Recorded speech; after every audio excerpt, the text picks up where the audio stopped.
Graça e paz, amados da PIB do Parque Anchieta. De antemão, eu gostaria de dar os parabéns a você que está participando desse evento, porque significa que você tem interesse em compreender a palavra de Deus, por isso você está frequentando essa classe, essa aula de escola bíblica. E nós estaremos durante 2 semanas tratando de um assunto bastante importante para aqueles que são ávidos por compreender e por entenderem a palavra de Deus com mais acuidade, com mais precisão, com mais pertinência. Meu nome é Ricardo Félix e será um prazer estarmos juntos durante essas 2 semanas. Vamos orar?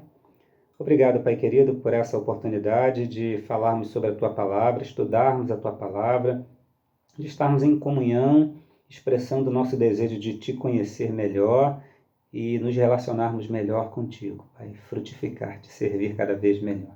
Então ajuda-nos, conduze-nos, que o Teu Espírito se apodere de nossas mentes e corações, que o Seu Espírito me use também, para que possamos contribuir para a edificação da Tua Igreja em Cristo Jesus. Em nome dEle nós oramos e agradecemos.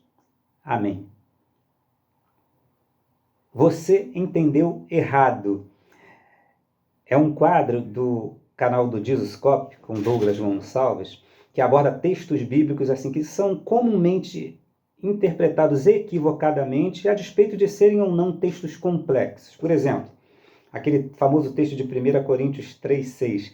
A letra mata, mas o espírito vivifica. E aí 2 possíveis interpretações equivocadas desse texto. A primeira é: não se deve estudar muito, porque quem estuda muito morre e não tem proveito algum o estudo. O importante é orar, buscar a presença de Deus. Essa é uma possível equivocada interpretação. Uma outra possível interpretação equivocada é que não se deve interpretar o literal da Bíblia. O que está escrito não é importante.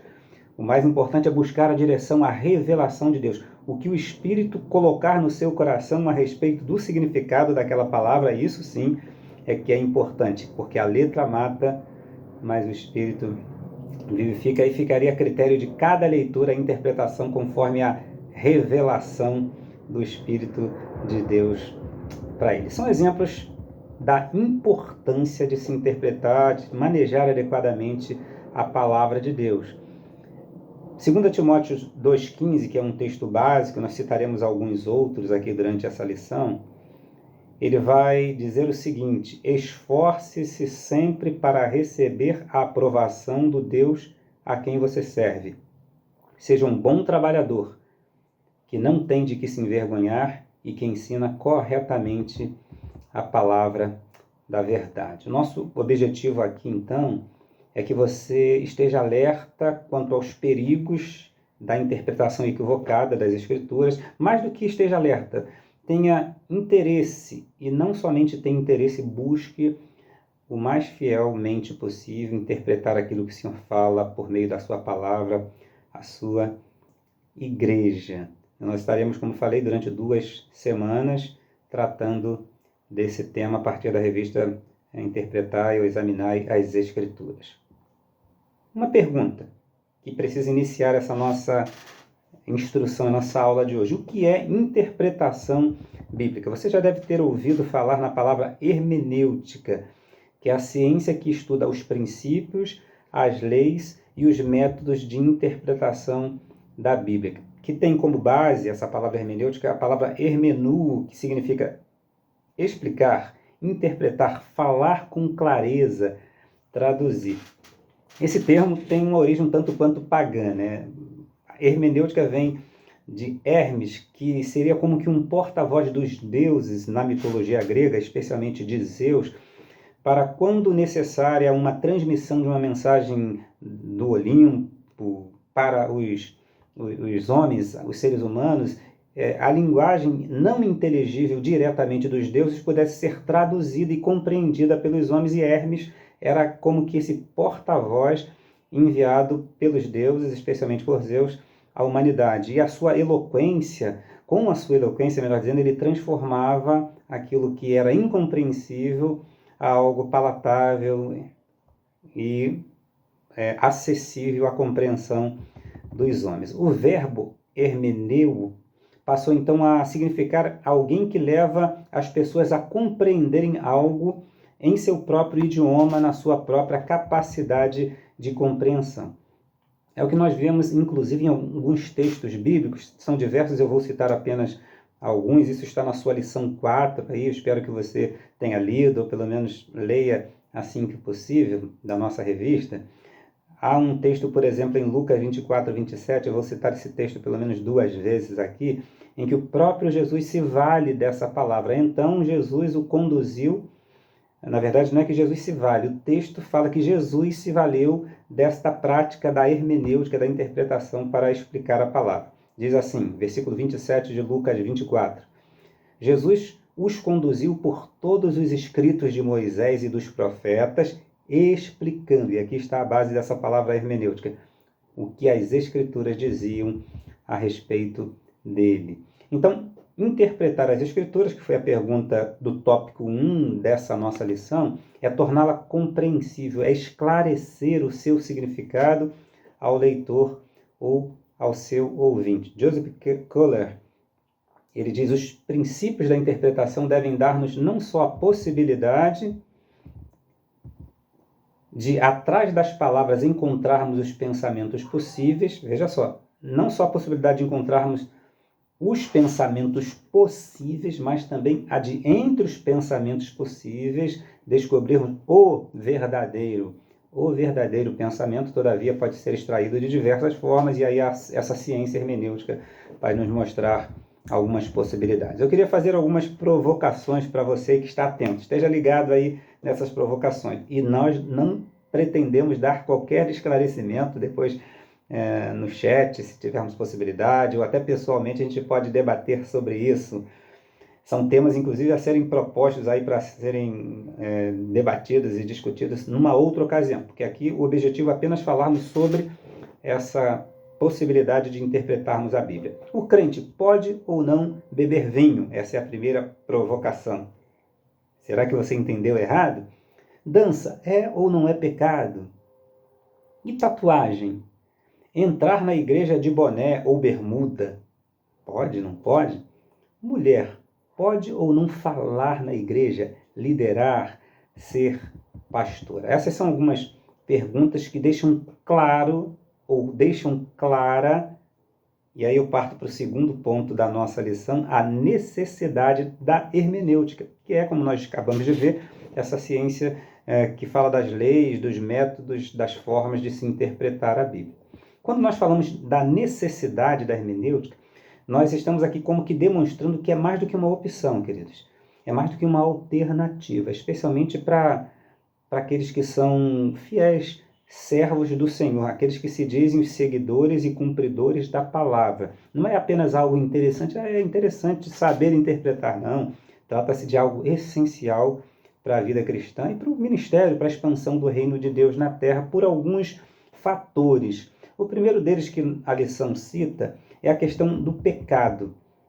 2 Coríntios 4,4 diz que o Deus deste século, deste mundo, cegou a mente dos que não creem, para que não consigam ver a luz das boas novas, não entendendo, interpretando, esta mensagem a respeito da glória de Cristo, que é a imagem de Deus. Então o pecado entrou no mundo e o homem está, e ele cega, como que cega o homem. E aí o segundo motivo pelo qual é importante a necessidade da hermenêutica está correlato ao primeiro, o próprio homem, por seus, ele caído, né, tendo decaído seus aspectos cognitivos, intelectuais, culturais e até mesmo espirituais, a formação, a língua, a religiosidade humana, seus dogmas, suas crenças, enfim, tudo isso como que se interpõe entre ele e a verdade bíblica, e é necessária essa ciência, a interpretação, essa prática.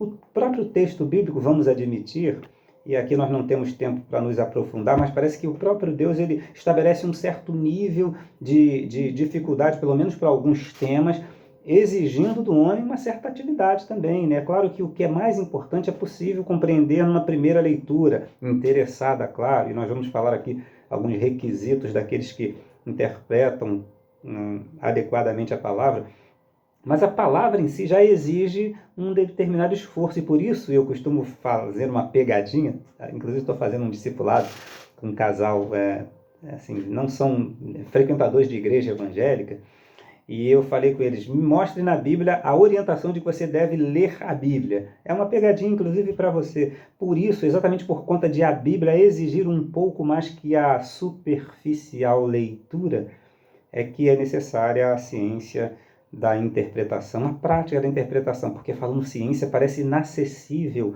à maioria de nós cristãos. Não, mas a prática da interpretação e a possibilidade, sim, nós vamos ver apenas os requisitos daqueles que a detêm, a quem esta prática está acessível. Então, o próprio texto bíblico exige um tanto quanto de interpretação, de reflexão, para que não corramos no perigo de a interpretar equivocadamente.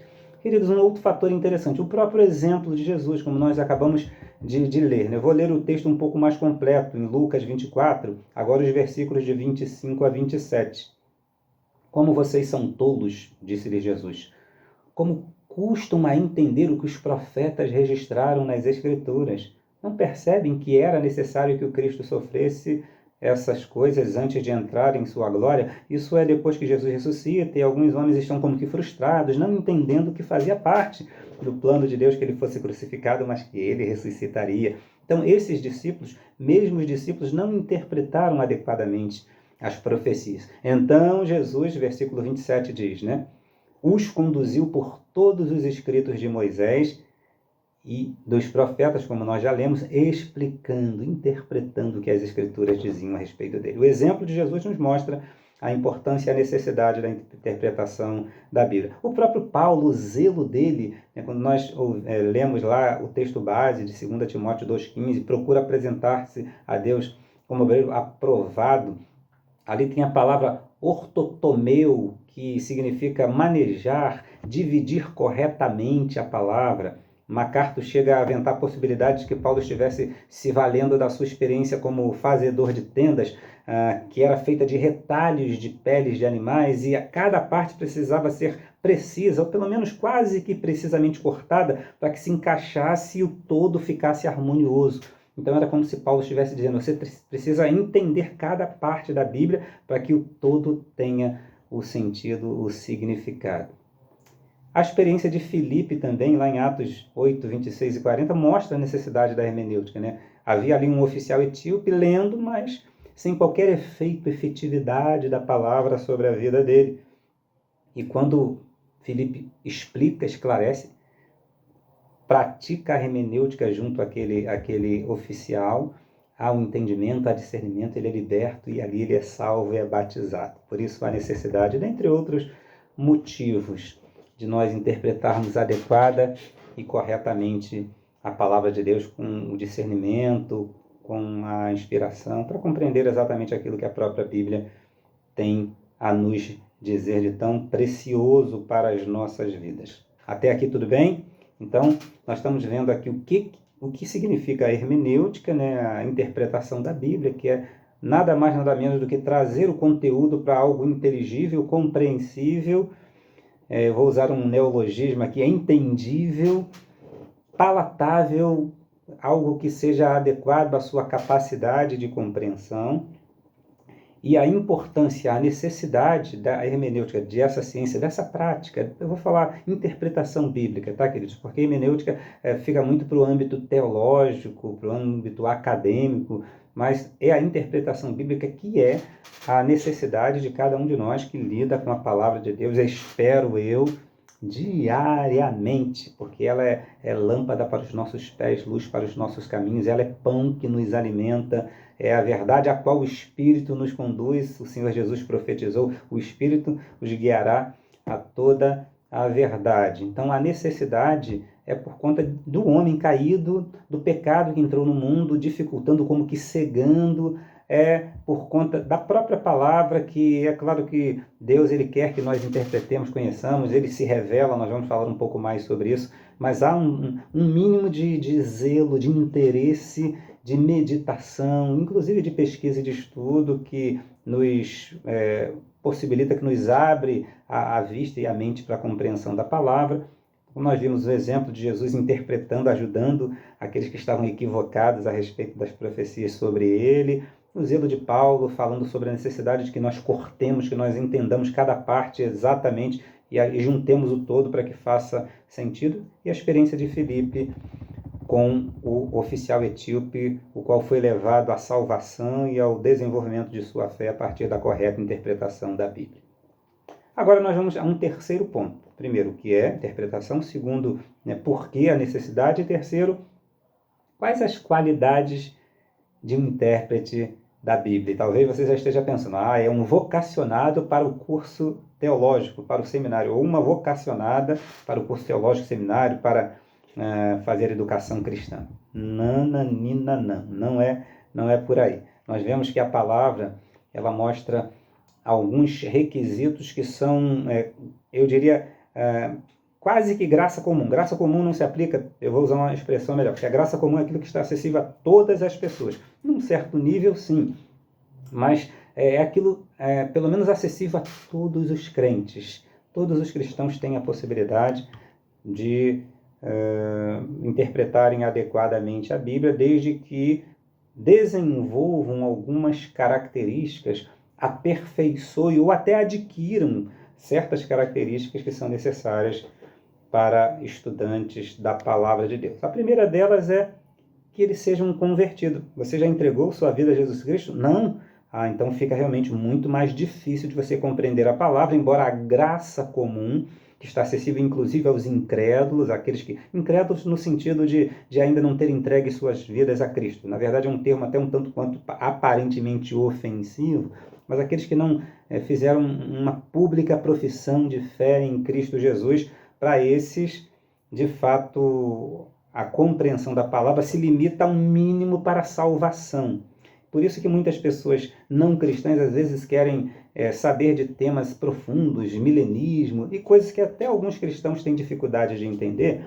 E eu confesso que sou até, ainda que cheio de dedos, de milímetro, como que pisando em ovos, mas sou direto em dizer, olha só, vamos aprender o básico, e aí por etapas, vamos passar de fase, não vamos pular etapas e níveis, porque a palavra realmente precisa de uma compreensão gradativa, e o primeiro requisito para que se compreenda algumas coisas mais profundas, como diz Gerard MacDonald,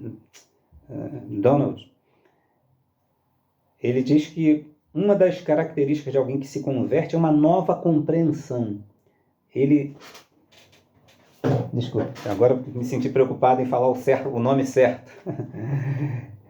Gerard McDermott, ele fala que uma das características de alguém que se converte legitimamente ou da verdadeira espiritualidade é uma nova capacidade de compreender as verdades divinas, e isso é mais do que apenas uma atividade intelectiva, racional, é algo realmente sobrenatural. Por conta disso, é necessário, primeira e essencial, importantíssima característica, que um intérprete pertinente, adequado da palavra, seja alguém legitimamente convertido, por um motivo muito simples. Ele é insuflado pelo Espírito Santo de Deus, que é aquele que guia a toda a verdade, como já foi citado. Então, quem pertence a Deus, ouve as palavras de Deus. Isso está em João, capítulo 8, versículo 47. Mas vocês não ouvem, pois não pertencem a Deus. Então tem que pertencer para conseguir ouvir a palavra. E a fé vem pelo ouvir a palavra. Mas o homem natural, diz 1 Coríntios 2,14, não aceita as verdades do Espírito de Deus, a revelação da palavra. Elas lhe parecem loucura e ele não consegue entendê-las, pois apenas quem é espiritual, ou seja, quem nasceu da água e do Espírito, consegue avaliar corretamente o que diz o Espírito. Repito, 1 Coríntios 2,14. Então, primeira característica, ser alguém legitimamente convertido e, consequentemente, ter em si o selo do Espírito Santo de Deus. Segunda característica, desenvolver comunhão com Deus e com a igreja. Aqui até uma lógica, não é, querido? É a revelação do próprio Deus. Quanto mais próximo, comunhão, intimidade de Deus, mais ele vai se revelando. Mais fácil você consegue enxergar os detalhes, as peculiaridades, na verdade, alguns segredos. Eu costumo dizer isso, queridos, e não tenho nenhum melindre em dizer isso, embora possa constranger algumas pessoas.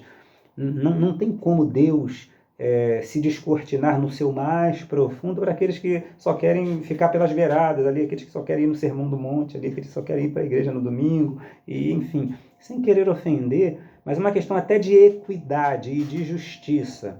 Olha o que diz lá em Mateus 13:11, quando Jesus está interpretando a parábola do semeador exclusiva e especificamente para os seus discípulos, que por estarem mais próximos a ele, por permanecerem com ele além da pregação pública, do momento público, o questionam: Pai, o que o senhor, mestre, o que o senhor queria dizer? Jesus respondeu: a vocês é permitido entender os segredos do reino dos céus, mas aos outros não. Na verdade, deixa eu corrigir. Aqui não é quando eles perguntam qual o significado da parábola. Aqui é depois que eles perguntam e ele responde. Eles perguntam por que eles, para eles ele deu o significado, falou com clareza, e para os outros ele falou por meio de parábolas, e ele dá essa magnífica resposta: a vocês é permitido entender os segredos. Mas não é revelação? Sim, o básico é revelação. De qualquer forma, a palavra, nós vamos ver até um versículo que fala sobre a necessidade de nós termos interesse para nos aprofundarmos na compreensão de suas verdades mais complexas. Então, desenvolve comunhão com Deus. E por que com a igreja também? Porque é na igreja que a gente acaba sendo esclarecido, né? Paulo vai dizer, se alguém tem um salmo, se alguém tem, que vocês possam compartilhar isso. Isso está lá em Coríntios. Porque a nossa reunião é uma reunião esclarecedora. As pessoas estão orando, estão compreendendo partes da palavra de Deus que às vezes não nos saltaram os olhos. E aí a gente vai compreendendo como que num mosaico, num quebra-cabeças, em comunhão, cada um traz aquilo que Deus tem falado, tem mostrado. Claro, mesmo ouvindo dos outros, carece de que nós confrontemos com a própria palavra, né? E peçamos do Espírito Santo de Deus a confirmação de que aquilo é a real e a correta interpretação, mas em comunhão nós somos edificados, né? Um colega meu, Luiz Antônio Peluso, ele falava: Ricardo, o pão é partido na comunhão, em referência à ceia, numa perspectiva de que quando nós estamos juntos, o pão, que é Cristo, a pessoa de Cristo, que é o verbo, que é a palavra, né, encarnada, ele é repartido, cada um tendo uma parte, e nós, como igreja, compomos o todo da interpretação das Escrituras. Terceira característica: primeira, conversão. Segunda, comunhão com Deus e com a sua igreja. Terceira, estudar diligentemente a Bíblia. Como eu falei, dificilmente, e eu diria que você não vai encontrar uma orientação específica de leitura sem algo anexado a ela. Você vai encontrar até relatos de leitura unidos à explicação e interpretação. Mas comumente você vai encontrar orientações tal como meditar, não se aparte da tua boca o livro dessa lei, sobre sede praticantes. Aliás, estamos aí falando alguma coisa sobre isso. Se Deus permitir, numa das próximas quartas vivas, você vai ouvir alguma coisa sobre ser praticante. Enfim, sempre há uma orientação mais do que a mera leitura. Então, seja um diligente estudante, seja alguém interessado, faminto, ávido.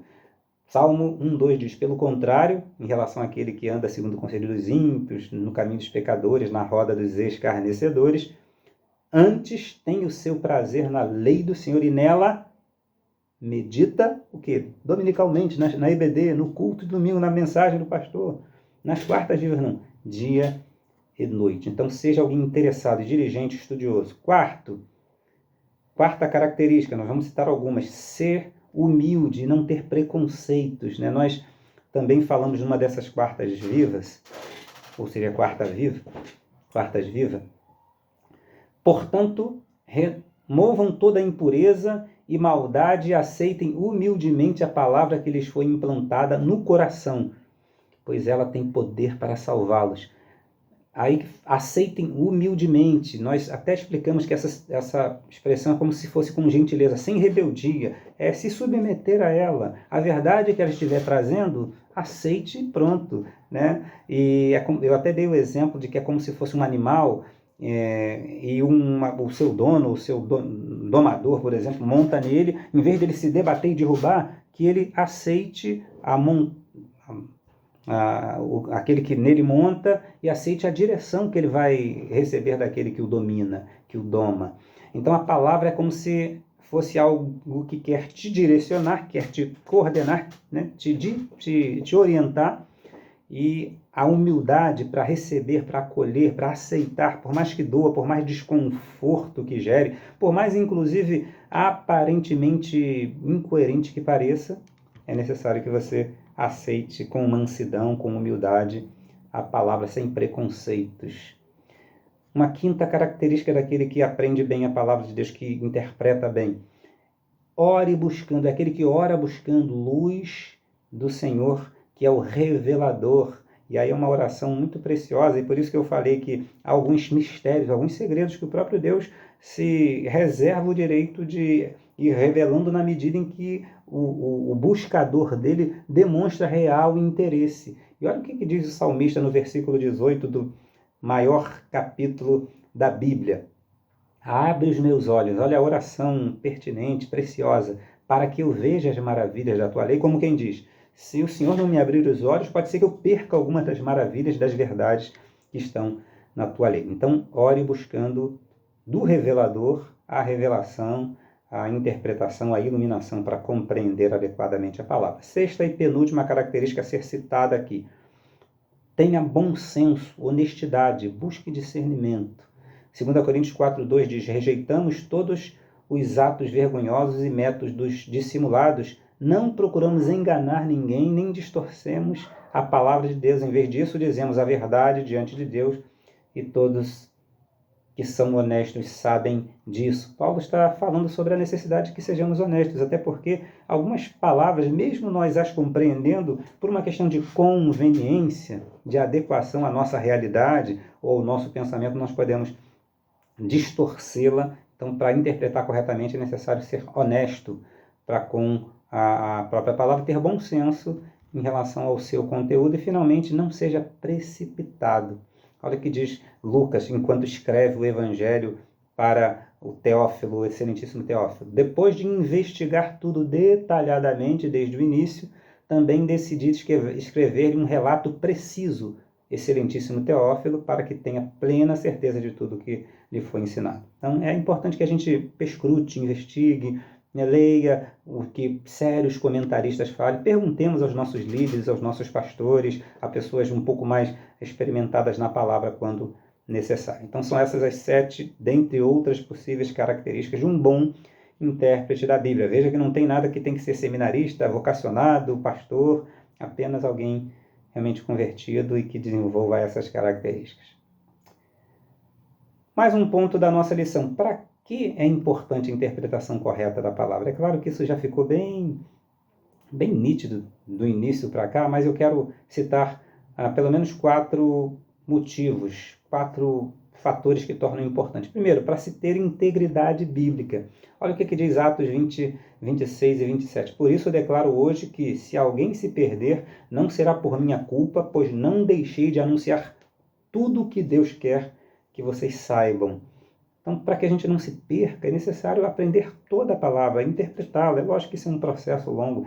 31.173 versículos, 1.119 capítulos. É um conteúdo vasto, mas que exige que nós a conheçamos a palavra em toda a sua integralidade. Então, para ter integridade, para compreendermos a Bíblia adequadamente, para que ela não seja esfacelada. Aliás, o problema das heresias é exatamente uma parte retirada da palavra, né?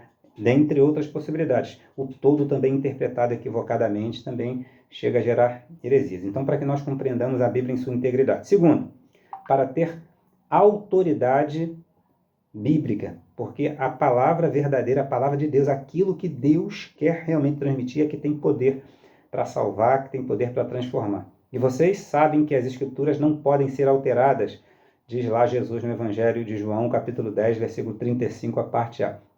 Para que nós não alteremos o conteúdo, para que ela chegue com autoridade no seu destinatário e nas nossas vidas mesmo, porque a própria palavra é que carrega a autoridade a ponto de impactar os seus ouvintes. Por isso que Jesus era tido como alguém que falava como quem tem autoridade. Terceiro, para chegar à verdade real. Então conhecerão a verdade, diz Jesus em João 8,32, e a verdade os libertará.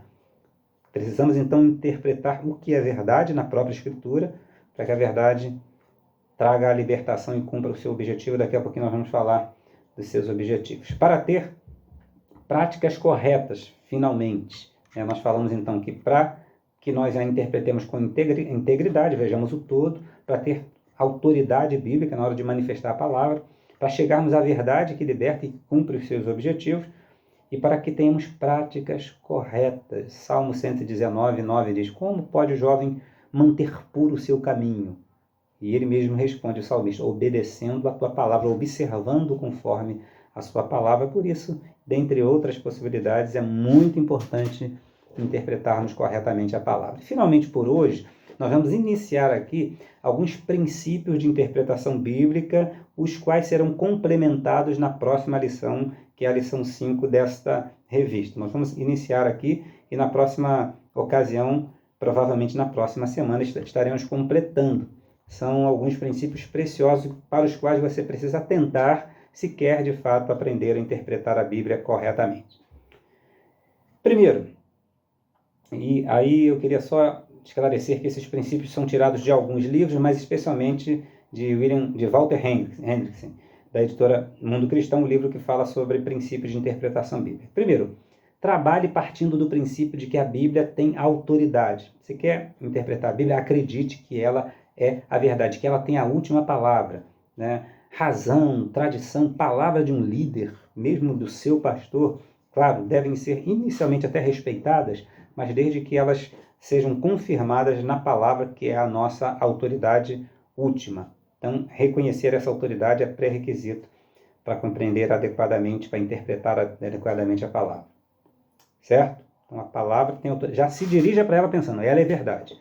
Ela não se contradiz. Ela é a última mensagem de Deus, é quem tem a palavra final para a minha vida, as Escrituras. Segundo, a Bíblia explica a própria Bíblia. Esse é um dos principais requisitos para se interpretar a Bíblia. Sempre que você lida com uma passagem que tem alguma obscuridade, procure passagens outras que tratam do mesmo tema ou que complementem para que você tenha a visão do todo. Aí entra aquela questão da integridade sobre a qual nós falamos ainda há pouco. Então, é muito importante que você entenda que a Bíblia explica a própria Bíblia. Por isso que é importante ler a Bíblia toda, queridos. Ler a Bíblia toda várias vezes, porque aquilo vai entrando, vai como que montando um quebra-cabeças. O conhecimento é cumulativo. Daqui a pouquinho você vai estar lendo lá no Velho Testamento, compreendendo algo do Novo e vice-versa. E daqui a 5 anos você vai ler a mesma passagem, agora com um conteúdo mais alicerçado, mais sedimentado na sua mente, coração, e você vai, caramba, eu nunca tinha percebido isso. Então, a Bíblia se auto-explica. E aí, para que a gente possa fazer essa investigação a partir dessa perspectiva de que a Bíblia se auto-explica, perceba o seguinte: interprete segundo o propósito principal das Escrituras, né? A Escritura pode ser interpretada principalmente sob a ótica da finalidade da salvação, do propósito redentivo de Deus para a humanidade. 2 Timóteo 3, de 15 a 17, vai dizer o seguinte: desde a infância lhe foram ensinadas as sagradas Escrituras que lhe deram sabedoria para receber a salvação que vem pela fé em Cristo Jesus. Mostra claramente o propósito, mas mostra outros propósitos também, corolários, desdobramentos disso. Toda a Escritura é inspirada por Deus e útil para nos ensinar o que é verdadeiro, para nos fazer perceber o que não está em ordem em nossa vida. Ela nos corrige quando erramos e nos ensina a fazer o que é certo. Deus a usa para preparar e capacitar seu povo para toda boa obra. Então, sempre olhe para a palavra numa perspectiva do que ela quer nos orientar, qual o propósito principal dela, que é, dentre outras coisas, trazer a mensagem do Evangelho, a mensagem de redenção em Cristo Jesus. Até porque nem todos os assuntos constarão na palavra. Por exemplo, a Bíblia não vai falar sobre dinossauros. Alguns assuntos não ficarão claros ali na palavra, como, por exemplo, a questão do aborto. Enfim, às vezes a gente quer olhar a Bíblia e ouvir dela aquilo que ela não tem o propósito de nos dizer. Embora haja sempre nela princípios que possam ser aplicados a qualquer assunto da palavra. Mas não queira que a Bíblia fale aquilo que Deus não quer falar, aquilo que Deus não quer abordar. Mas saiba de uma coisa: Deus tudo que tem na palavra era exatamente aquilo que Deus queria que o homem soubesse para que a sua história fosse mudada, para que ele estabelecesse comunhão com Deus, para que ele seja redimido. Na verdade, Deus sempre falou aquilo que foi necessário para a época em que aquilo foi falado e escrito e para as gerações posteriores, porque, como diz Paulo, tanto em Romanos quanto em Coríntios, tudo que foi escrito para nosso proveito, para nosso aprendizado, foi escrito. O que não tem ali é porque Deus não aprove a Deus nos ensinar, pelo menos naquele momento. E interprete conforme o propósito principal do autor, até uma sigla PPA. O que o autor queria escrever para determinado povo naquele determinado momento. Por que ele quis escrever aquele livro como um todo, ou aquela perícope, que é aquela parte ali, aquele recorte com um conteúdo, com início, meio e fim, com significado próprio. Eu vou dar um exemplo. O Pentateuco, ele foi escrito, foi proferido especificamente quando o povo de Israel, né, que saiu do Egito, 40 e poucos anos depois, estava ali nas campinas de Moabe, pronto para entrar na Terra Prometida. Então ele tinha algum propósito, Moisés, mostrar ali o Pentateuco. Dentre eles, posso citar pelo menos 2. Primeiro, dizer, olha a história que vocês têm vivenciado até aqui. O Deus poderoso que criou o mundo, que separou Abraão, que tem tentado redimir a humanidade, criar para si um povo. O Deus que te resgatou com a mão forte do Egito, enfim, que conduziu a história dos seus ancestrais até aqui. Primeiro, mostrar esse Deus poderoso. Segundo, estabelecer a forma como Deus queria que esse povo viveria. Então ele queria encorajar o povo, vocês vão encontrar inimigos, mas olha a história, olha o Deus que tem conduzido vocês até agora. E eu tenho uma proposta de vida para vocês, por isso estão aqui os mandamentos e as minhas leis. Então, entenda qual o propósito específico de Deus para aquele escrito, para aquele conteúdo, para aquele livro, ou para aquela perícope, para aquela passagem. Finalmente, por hoje, interprete o que vem primeiro à luz do que vem, o que vem primeiro à luz do que vem depois, porque a revelação bíblica ela é seletiva, ela é cumulativa e ela é progressiva. Por exemplo, para você interpretar, farei que haja inimizade entre você e a mulher, e entre a sua descendência e o descendente dela. Ele lhe ferirá a cabeça e você lhe ferirá o calcanhar. Interpretar isso sem olhar para a cruz, onde Cristo tem os pregos ali no seu calcanhar, mas ali ele esmaga a cabeça da serpente, fica complicado. Você vai compreender o que Miqueias disse, mas você, ó Belém Efrata, é apenas uma pequena vila entre todo o povo de Judá e, no entanto, um governante de Israel, cujas origens são do passado distante, sairá de você em meu favor. Se você não ler o Novo Testamento que fala que Jesus nasceu em Belém de Judá, você não consegue compreender essa passagem do Velho Testamento. Apenas para dar exemplo. É sempre assim. As cartas ajudam a interpretar os evangelhos. O Novo Testamento ajuda a interpretar o Antigo, até por isso que a gente orienta os novos convertidos para começarem a leitura da Bíblia pelo Novo Testamento. Você conhece alguma heresia? E aí estou concluindo essa primeira parte da lição. Quantos já não ouviram falar, por exemplo, de Henri Cristo, que se intitula o próprio Jesus Cristo nos nossos tempos? Mas ele não está só. Essa é uma heresia bastante facilmente discernível, vou usar mais um neologismo. Mas é lamentável ver que algumas heresias elas estão tão sutilmente arraigadas no nosso meio por conta dessa falha nossa em adequadamente interpretar a Bíblia. Nós interpretamos muitas vezes equivocadamente, ainda que não maliciosamente, mas nem por isso com justificativos. Por quê? Por não nos determos a essa proposta de Deus, que sejamos corretos, adequados intérpretes da palavra. O objetivo do Senhor sempre foi se revelar, se manifestar, não nos deixar em dúvida, pelo menos naquilo que Ele entende que é necessário que o homem conheça.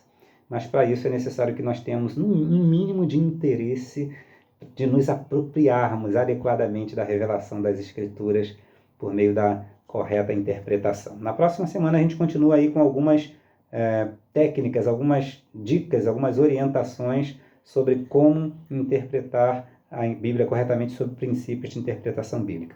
Vamos agradecer a Deus por hora.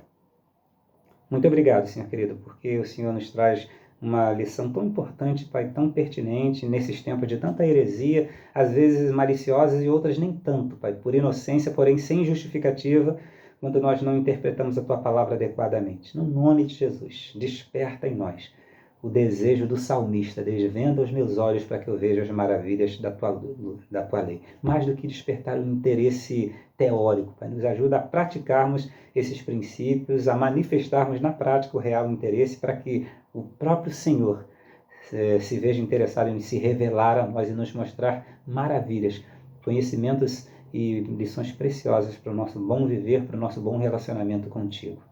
É o que eu te peço e te agradeço em nome de Jesus. Amém. Deus abençoe e até a próxima semana.